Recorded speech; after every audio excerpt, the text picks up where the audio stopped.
This podcast is sponsored by nobody.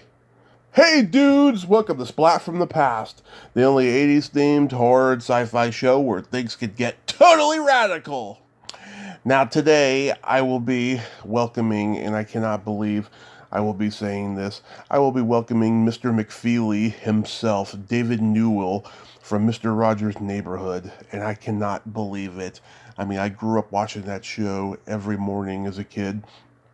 And I am just so humbled and honored that I'm going to be having him on the show today to talk about Mr. Rogers' legacy, talk about, his time on the show, those 33 years. And I just cannot wait. I am just at a loss for words here. Fall September on Splat is ending on a really good note. And I cannot wait. And I can't wait till Friday when Halloween October launches. It's going to be a great month. There's already a change in the weather, but that's okay because I am just so blessed with all of these interviews. Mr. McFeely himself. Speedy delivery, speedy delivery. So, here is my interview with David Newell. It's a beautiful day in the neighborhood, a beautiful day for a neighbor. Would you be mine? Would you be mine? Hey, David, welcome to the show, sir. How are you today? I am fine. Speedy delivery, Tommy. How are you? I am just spectacular. I cannot tell you what an honor this is because I watched Mr. Rogers every morning for years, even after I was in elementary school, and I am truly honored that you took the time to talk today, so thank you so much. Well, I'm glad to talk about my years making all those deliveries, but actually I'm still involved in many ways with the company, and I still do events around the country. This past year, it's been not too busy because everything been closed down because of COVID, but I just... a week ago, I did my first Comic-Con in about a year, and that was in Erie, Pennsylvania. Oh, how did that go? Fine. I really enjoy them. I do them because I like to meet the people who watched the program, who grew up with it, and they're still watching. You get third generations now because the people who grew up when the program first came on the air and now in their 50s. And then it goes all the way down to preschoolers now. So the program is still on the air, and many cities show it in the weekends they show it. But it's on Amazon.com, and it's on PBS Kids. You can get it on...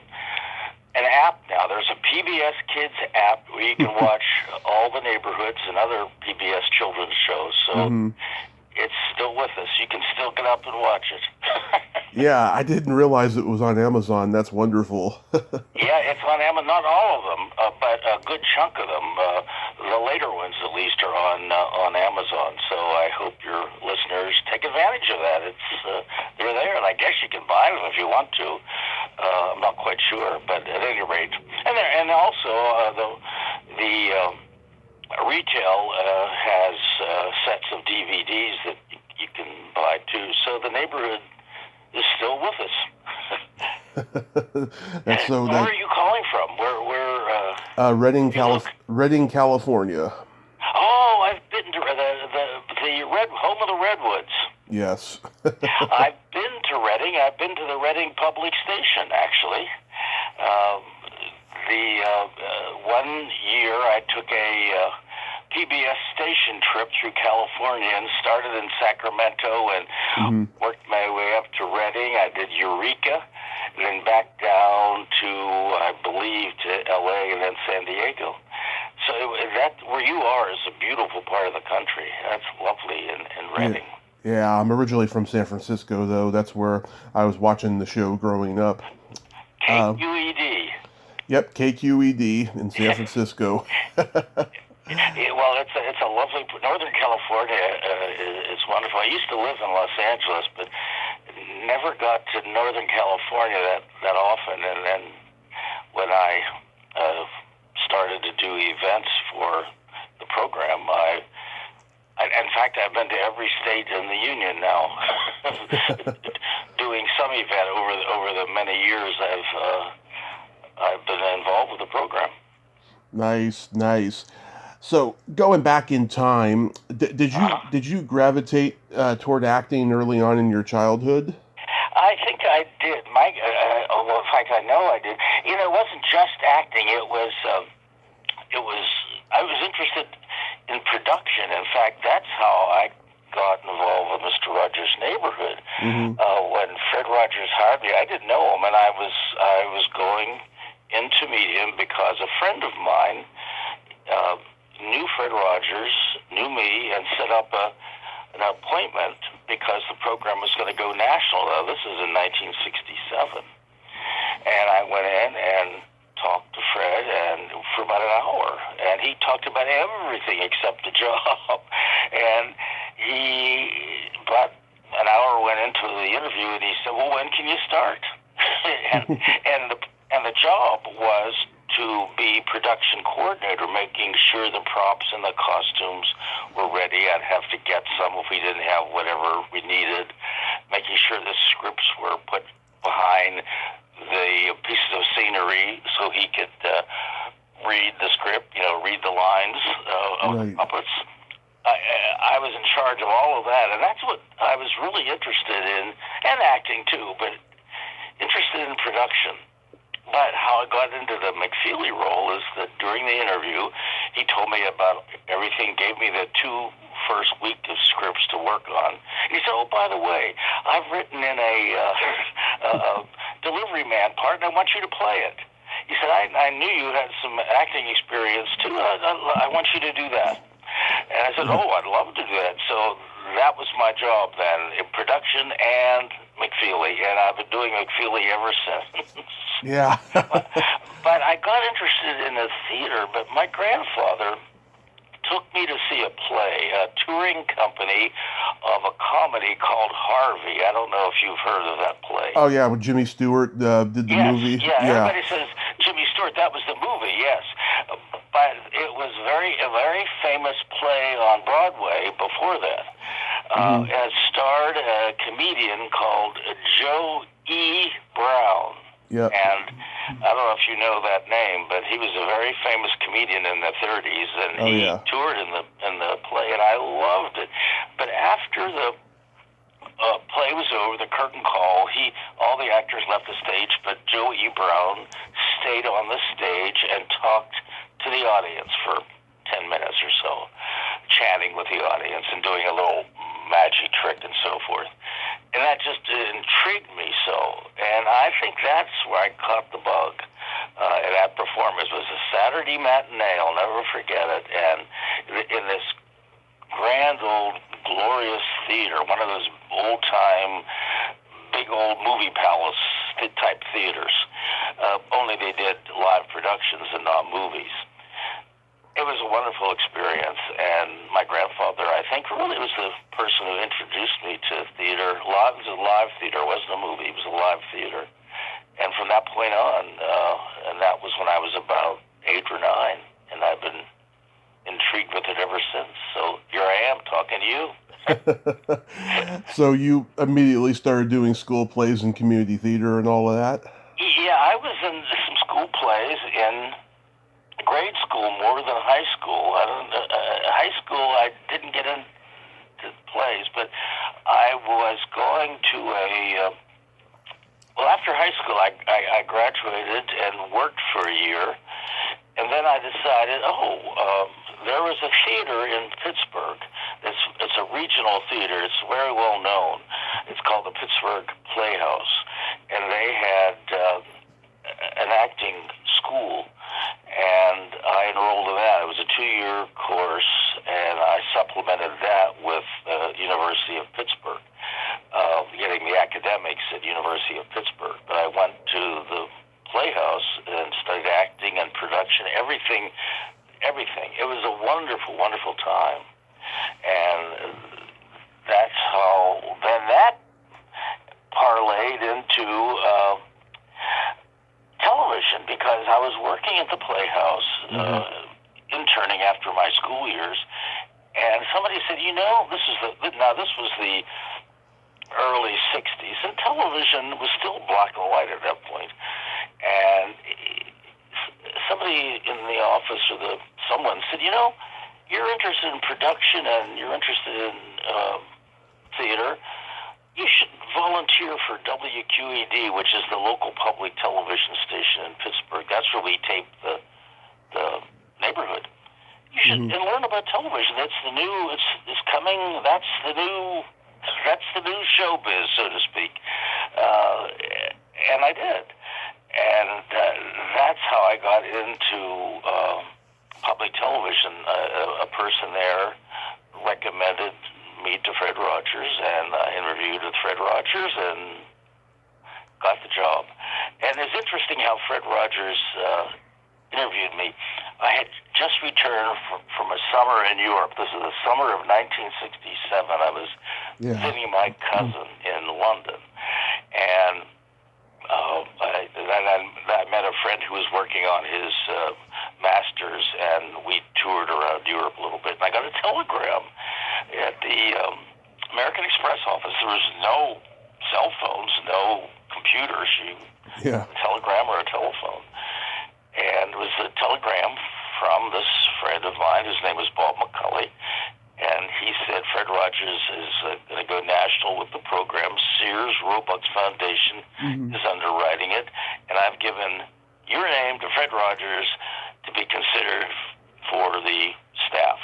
And it all worked. And I went in, as I said earlier, spoke with Fred for an hour, didn't mention anything that much about the program, and said, when can you start? And that gives you a feeling for Fred Rogers. He was finding out more about me and who I am. I think he had some sort of confidence that I could do the job, but he wanted to find out more about me, and that's he did his interviewing. I'd never forget that first meeting with Fred. Yeah. Little did I know at that point it would be 35 years later, that we'd be working together. Yeah. It was really, really almost life-changing job in many ways. I met my wife at the office. She came about 10 years later after I was working there, and Fred hired her to be a coordinator, a program coordinator, scheduling the studio and so forth. And that's how we met. Now we have 3 kids and 6 grandkids. So it was, in a way, life-changing. I guess if you believe in destiny, it was mine, maybe. Absolutely. So here I am. When you talking about those years. When you were at the Pittsburgh Playhouse, what kind of plays did you do? Well, it was a theater that was open to the public. They had 3 theaters, and they did a musical, they did comedies, and they did little experimental plays in 3 different theaters.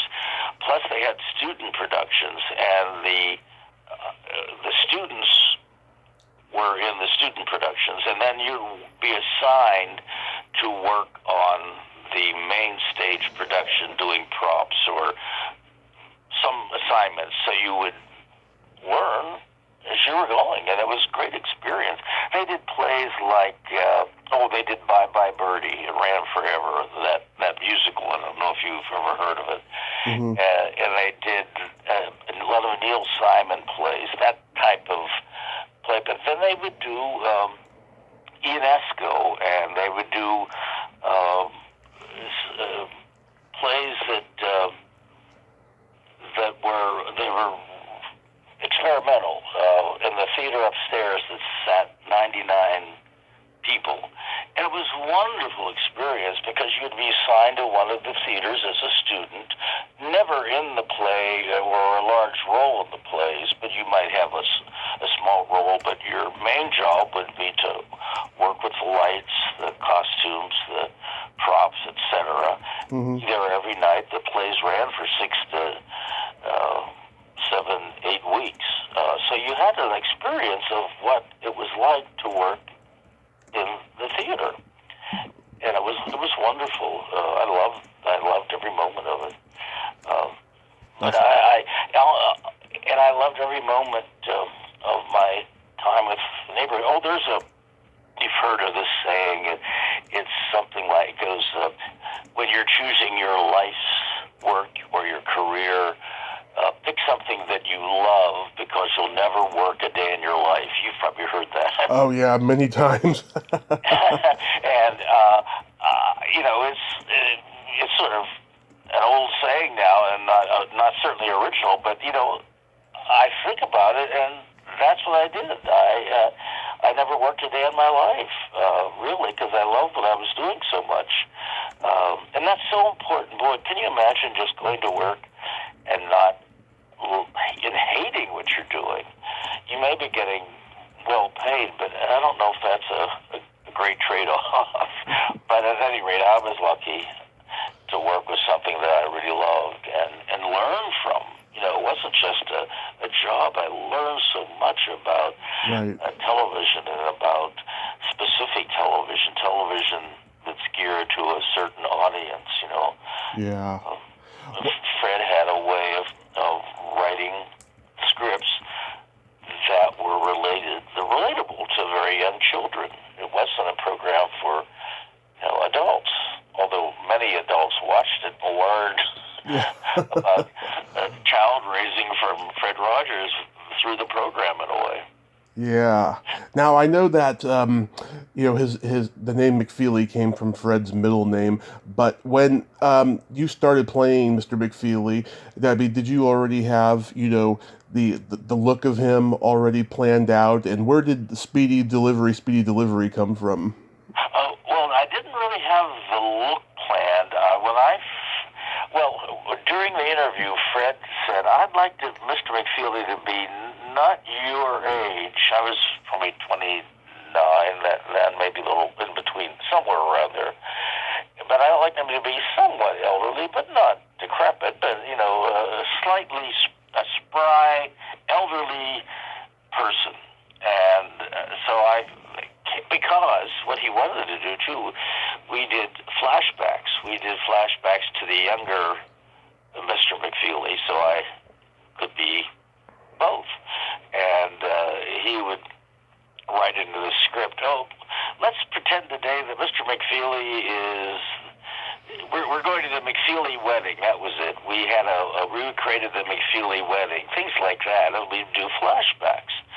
So it enabled him to show a person's history in a way. But then I came up with the costume once I found out that I was doing the part. And I went to a costume shop where I got other costumes for the program and pulled some from the rack. And then that was the first year. And then I had the costume made. I had learned to do it from scratch and made a whole complete unit. The first costume was a dark blue. The first year was a dark blue jacket and sort of charcoal pants, some sort of delivery man. But my traditional army boots, I had those. And the glasses I bought for $1. They were sort of hippie glasses, but they worked. And I put them all together, and it somehow worked. And the costume came together after I knew I was going to be Mr. McFeely. Wow. And I still have elements of that costume. And I think some of them were at the Smithsonian. They were going to do some sort of a display with, I don't know what the theme was, maybe television work people or something like that. And McFeely's, so maybe it's up, I don't know. But I know we sent some of the McFeely costumes to the Smithsonian at one point. So we'll see. At any rate, I still have my original hat and glasses and shirt and a lot of the elements that I used on the program. Yeah. Now, and by the way, I'm sending you you probably didn't get it yet. It's a DVD. There's a DVD out called Speedy Delivery, and that's a Oh, yeah. treat. It's coming to you. Oh, I appreciate that. Thank you so much, sir. And you can learn more about my years in the hood, so to speak. Yeah. That's fantastic. Now, in recent years, it's come out that a lot of successful people began working for Mr. Rogers, such as George A. Romero. Yes, I guess people know George Romero because his films really started a trend. He was the first sort of that made zombies popular, right? Yeah. And I remember when we were, well, I'll jump back. Excuse me. We did these little vignettes on Mr. Rogers' Neighborhood, how people make things, and they were films that would be dropped into the program. George did some of those. He did having an operation, a hospital, tonsils, not the whole operation, but the prep for the operation. Right. And he did a couple about a restaurant, things like that. I remember he did those. And then I think concurrently he was working on Night of the Living Dead, his sort of breakthrough film. Yeah, like he wanted Betty Aberlin to play Barbara, but Mr. Rogers wouldn't allow that. He would what? I missed that. He wanted Betty Aberlin to play Barbara in Night of the Living Dead, but Mr. Rogers didn't allow that. I didn't know that. Yeah, that's a famous story. That is news to me. How did you find that out? I didn't know that. That's been out there on the internet for years and years. Really? Oh, I'll have to ask Betty about that. She lives in New York. I haven't spoken to her for a while, but I didn't know that. I know that Judy O'Day, who was in the movie. I love her. Yeah. I knew her from the Playhouse and Pittsburgh Playhouse. She was a performer there at one point, and our the floor manager, Nick Tallow, was in a few of his movies. Yeah, I've interviewed all those people from the Dead movies. They're all great people, I have to say. Yes. Did you interview John Russo? John Russell, no. I've talked to like John Amplis. Oh yes. John Amplis. Oh my God, so many. I've talked to so many from the series. It's crazy. Are you a fan of the Oh yeah. Romero and the Night of the Living Dead? It's surprisingly love all those movies. How it's become a cult film.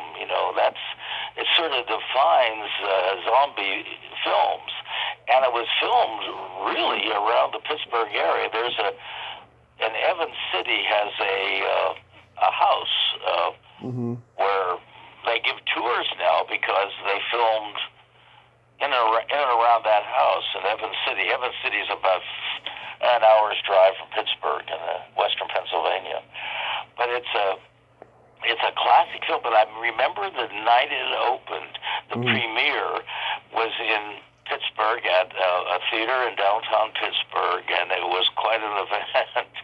And then just recently, well, not recently, I guess 10 years ago, one of his last films premiered in the same theater. I went down to that, but the production values had jumped up a lot since the Night of the Living Dead. This was in color. And oh boy, I can't remember. What was one of his last films? I don't remember the name of it. I think that was Island of the Dead or Diary of the Dead, one of the two. Yeah, I think it was Island of the I think it was Island, yeah. It was in color, and the production values had really changed. Yeah. But George is such a nice man, George Romero. You would never think that would be the movie he'd produce. Yeah. And his first wife, I worked with his first wife, and maybe you know the story, but his movie Christine. Are you familiar with that? Oh no, John Carpenter made Christine and Stephen King. Oh, John Carpenter. Okay. Yeah. But it was. I understand that Stephen King wrote the book, I think, and Christine was George Romero's first wife's name. Actually, his second wife, and I've interviewed her. Yeah. Oh, you have? Yeah. Well, I worked with her too in summer theater in Pittsburgh. Well, you get around. Yeah, I've talked to so many people, and especially from the Romero camp. I just love his movies. I love the camaraderie he had with the people he worked with. It's just everything about him I just love. Well, did you ever interview him? No, he passed around the time that I started doing the podcast. Okay. Yeah, the last time I saw him was at an event. Oh boy! And shortly thereafter, he passed away. He looked fine. Yeah. And I don't know what happened, but it was an event in Pittsburgh, and they gave him a Lifetime Achievement Award. Yeah. And boy, he was so nice. I mean, very friendly, very warm. Yeah. And just delightful. And out of that, he must have a very vivid imagination. Yeah. And didn't. Anyhow, yes, I think the two cult productions that have come out of Pittsburgh are Night of the Living Dead and Mr. Rogers' Neighborhood. Polar opposites. Yeah. And you like them both, right? Oh, I love them. Love them. Oh, wonderful. Well, you see all the good things, and but I think this last movie I saw of George Romero is the one I was talking. Mm-hmm. There was a lot of social commentary in it. They weren't just slasher movies. They had a lot of commentary in it. He gave it a depth, I thought. Right. As opposed to just being, a movie that sells popcorn. Yeah, well, he had Universal Pictures, on his side during the production and all of that. So, he got to end his series on a good note before he passed, and that's good. That is good. But I think there was some. The Night of the Living Dead, I think he was he didn't know the workings, I think, of Hollywood, and I think somebody else actually owns the Night of the Living Dead, right? Yeah, it fell into the public domain, and I've talked to John Russo about it. He's very bitter it's in the public domain. Oh, it is? Yeah. Okay, well, although they didn't own it. He should have. Well, that's a lesson, but he did pretty well. Someone restored the movie and then copyrighted it, and then everybody, gets paid from that version, but the original version, no, it's still out there in the public domain. I see. Okay. Yeah. Well, anyhow, they both came out of Pittsburgh, and the people at the Pittsburgh Playhouse who worked there. I don't know if you know some of these names, but Shirley Jones, you've heard of Shirley Jones. Partridge Family. Partridge Family. She started the Playhouse, and a dancer who from the 1930s, 40s, 50s, Gene Kelly started at the Playhouse. He was in Singing in the Rain, and George Papard, who was an actor, and so many different people started at the Playhouse. So it has a great reputation.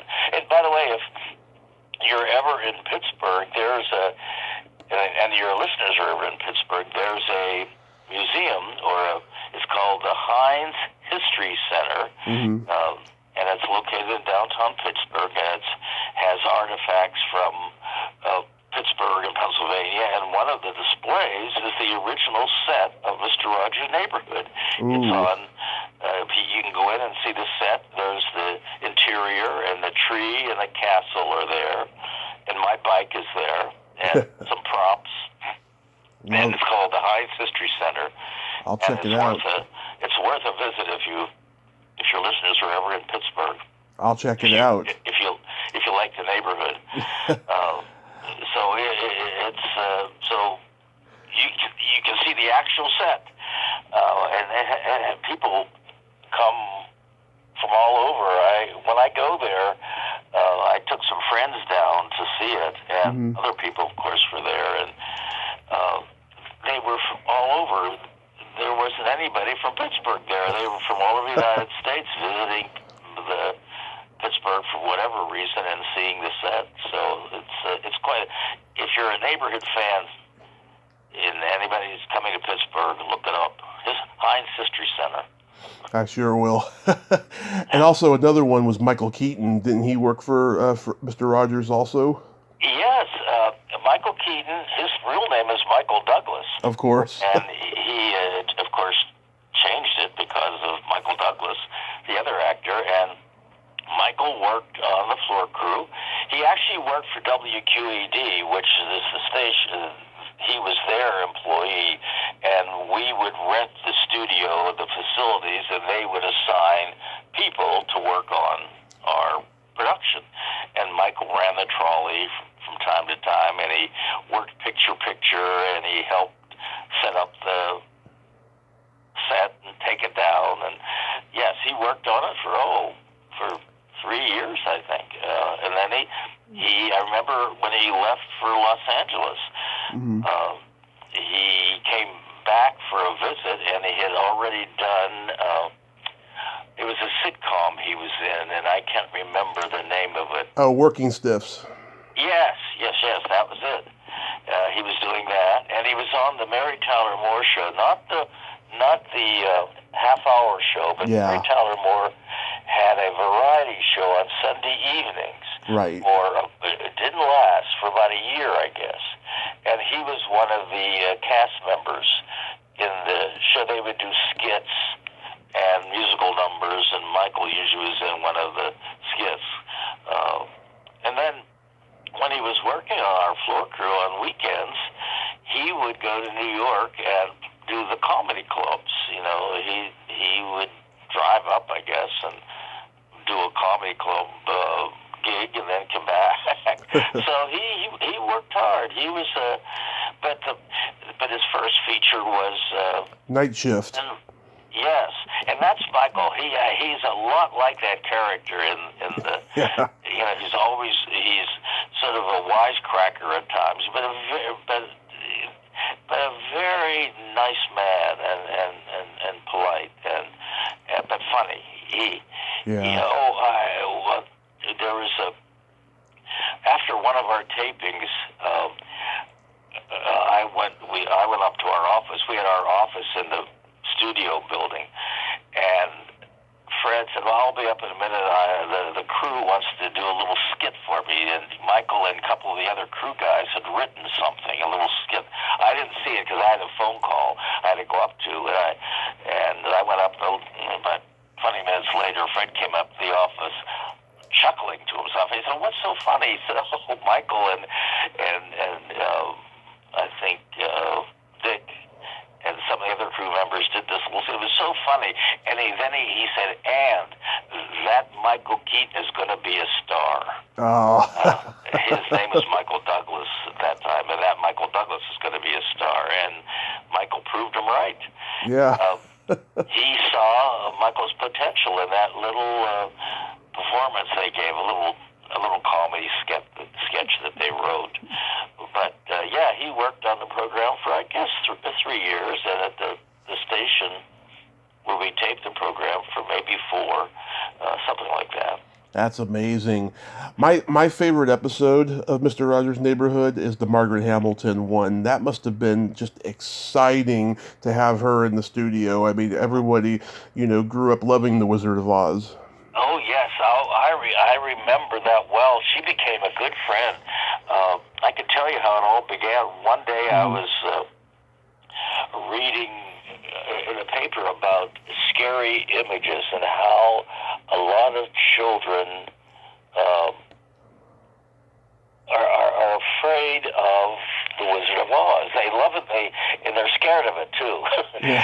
and then an adult around the time we did that said, I forget who it was, but said, Wizard of Oz was on last night. They used to show it as a special every year on commercial television. Right. And that witch and monkeys, they still scare me. and I had heard that from different people, and Fred wanted to do something about scary images and interpret them for children, and so I said, well, I told him the Wizard of Oz story. He said, if you can find Margaret Hamilton, I'll write the script. And I found it. I found her agent and told him what we'd like to do. Fred, wanted to show Margaret Hamilton coming in her everyday civilian clothes, and right. we had a costume similar to the witch's costume made. We didn't have the original, of course, but we had one similar, and she tried it on and did her laugh and so forth. But it was to show children that this is pretend, and she would say, my job is that I'm an actress, and I play different things, and in the movie Wizard of Oz, I played this scary witch. But you see, when I take my hat off and cape off and so forth, I'm just pretending. That was the gist of it. And it was a wonderful demystifying, I guess you could call it, of a scary image. Right. Which witches and a lot of young children. Now, they don't separate fantasy from reality. A 2, 3, 4-year-old, it's all clumped together for them. So images like that scare them. So, but if it's broken down and explained that it's pretend, like a Halloween costume, it's helpful for them. And that's what we did. But Margaret Hamilton, oh, what a wonderful person. She had made so many movies and worked with everybody in the business, and she became a good friend. In fact, she would call every Sunday night. She lived in New York City, and she'd call to chat with us. And she said, "Oh, call me Aunt Maggie." Oh. And we did.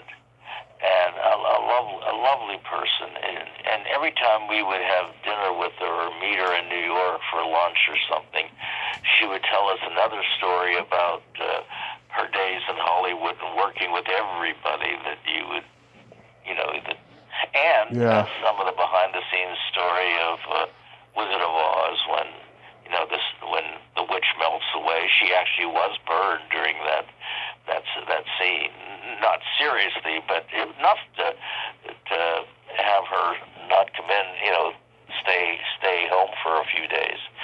But she said that she saw Judy Garland during that filming of that, and she didn't see her again for years. Right. We were in another movie later on together, and I can't remember that one. But she was saying how just so many stories about how they produced the movie, which is interesting to get from somebody firsthand.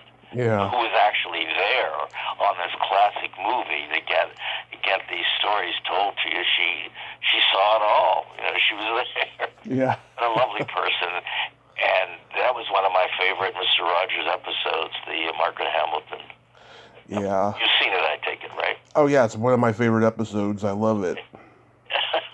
Well, I don't know if I don't think that one's available on DVD. I'm not quite sure, but I think they show it. They tend to show it in October. At least that's what we did in our cycle when it was on every day. Yeah. When the rerun cycle came along, we would show it around Halloween time.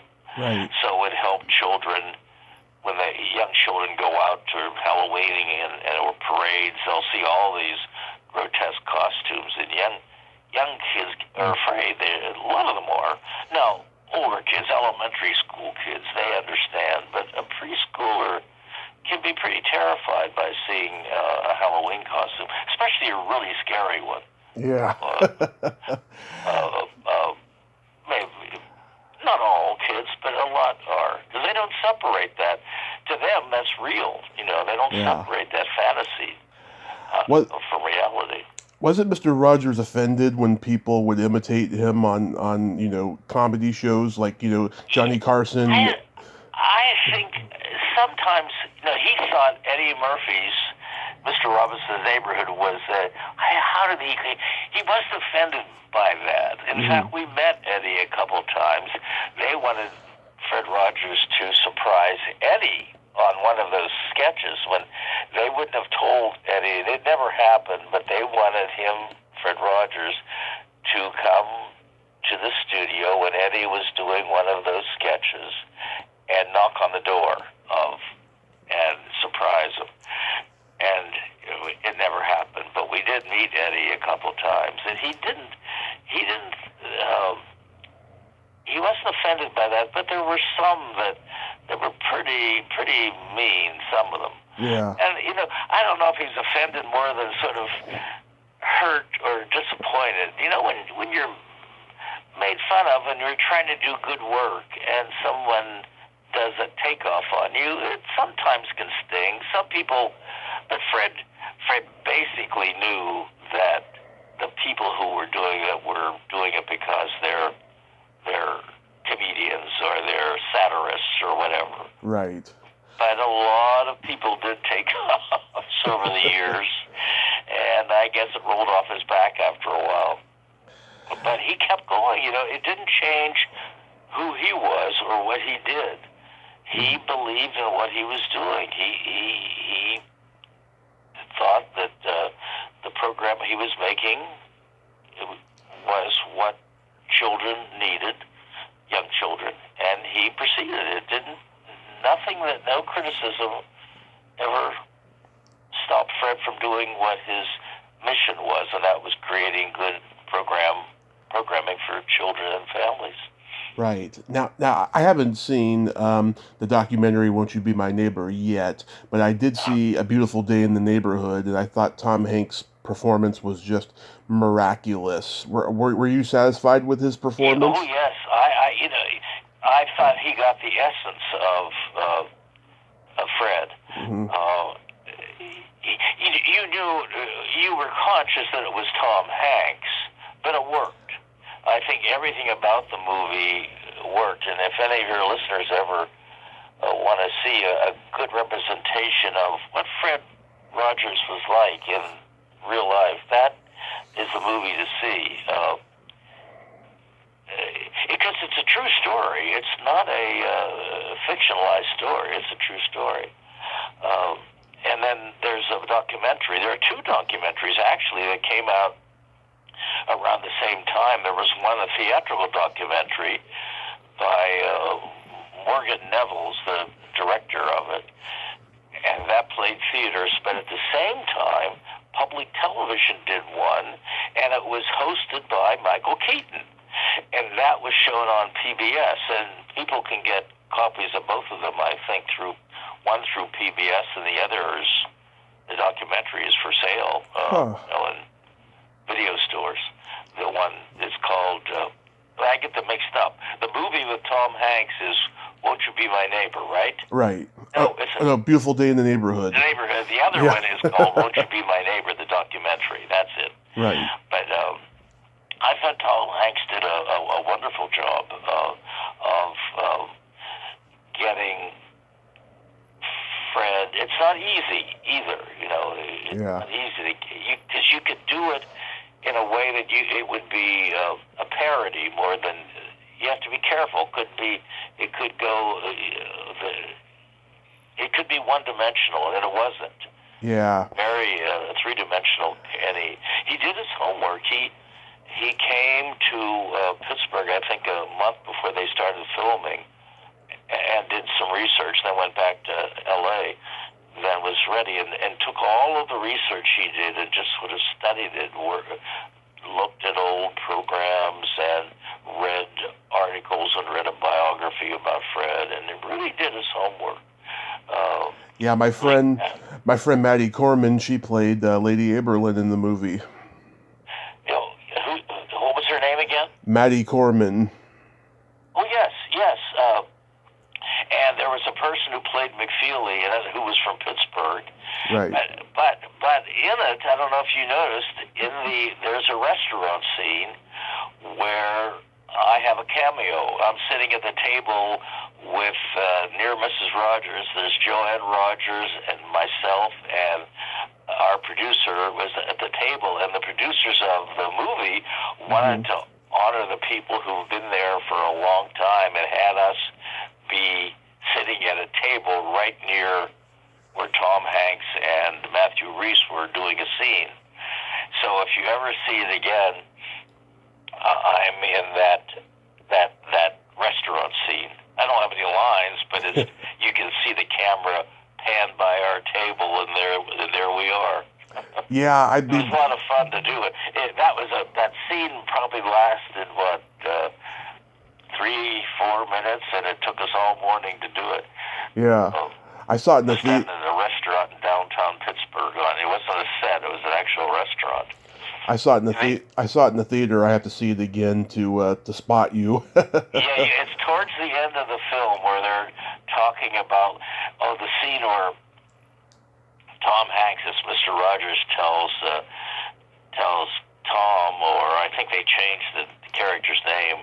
The actual writer, who in real life his name was Tom Janot, but I think they changed the character's name for the movie. At any rate, he was saying, think of the people who helped you, and as you were growing, or I'm paraphrasing that, but at that point when he said that, then the camera started to pan around the restaurant and catch people.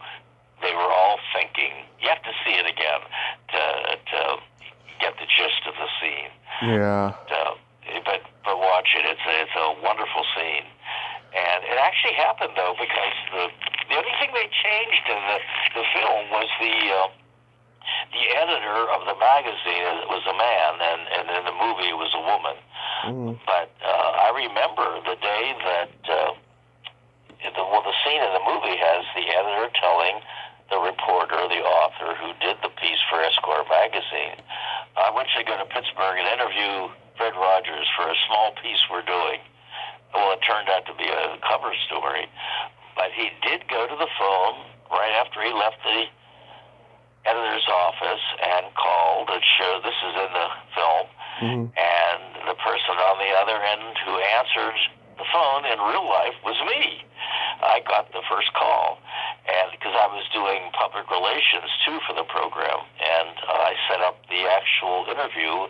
Took place in New York City, and then they reversed that.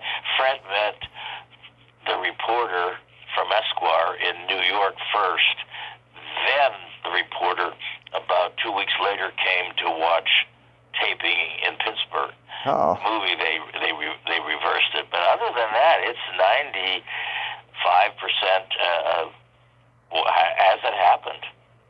And but no, I liked it very much, and I met Tom Hanks a couple times. He's a very nice man, and really wanted to do justice. He didn't grow up with the program because he's older, and he didn't see the program when he was little, so it was all new to him in a way. He knew who Fred Rogers was and had seen clips, but never grew up with the program. Wow.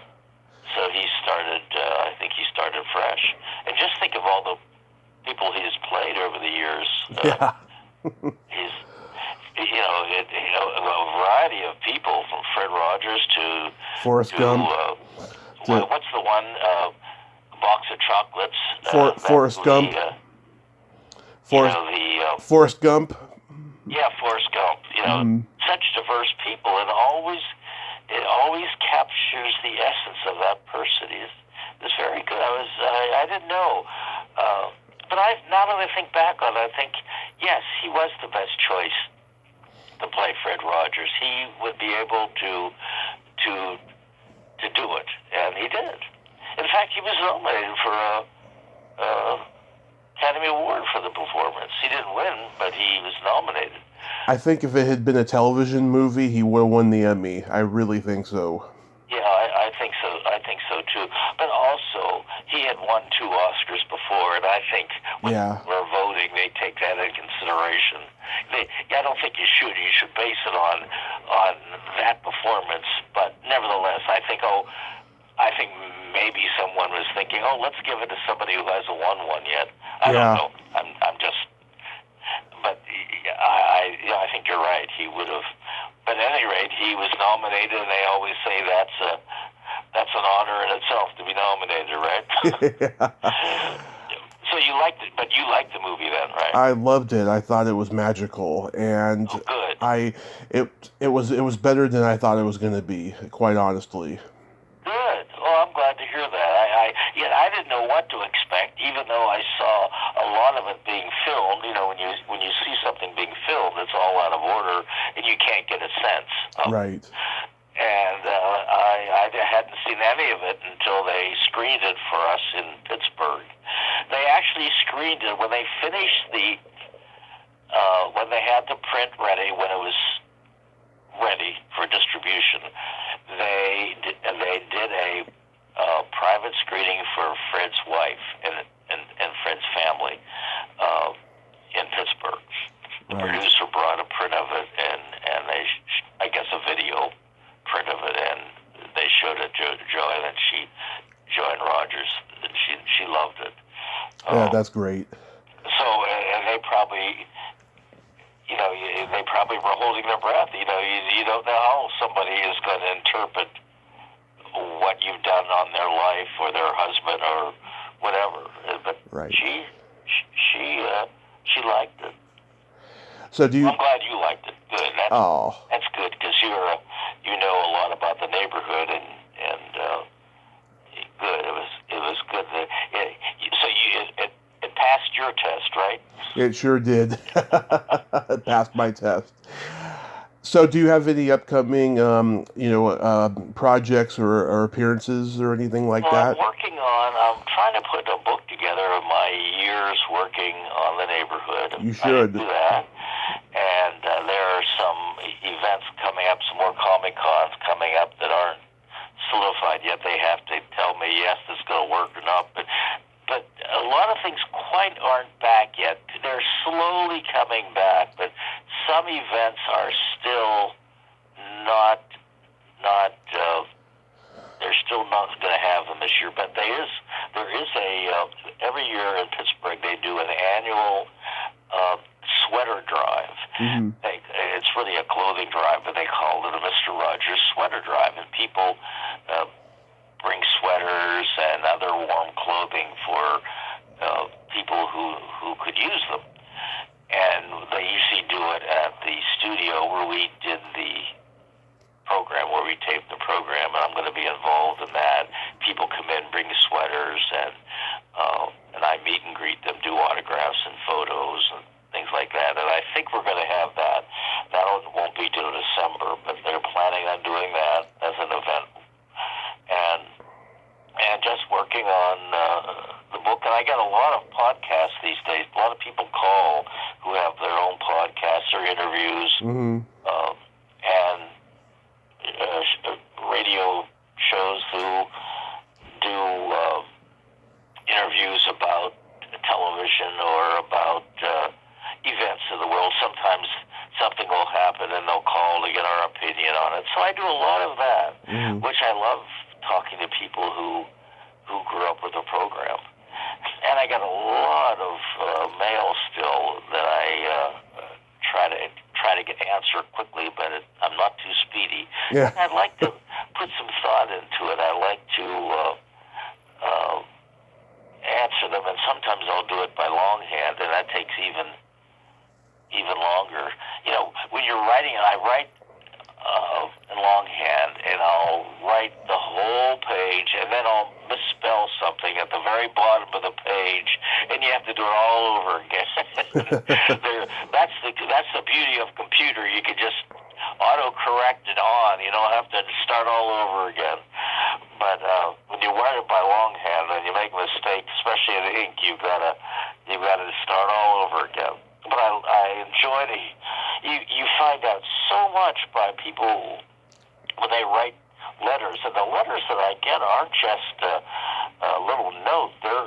sometimes 2 and 3 pages telling me how much the neighborhood meant and related to other things in their lives and so forth. It's very interesting how the program had an impact on so many people. And these are from adults who remember that time. You know, the people who write to me, some of them who write are in their 30s and 40s, and they remember, you know, right.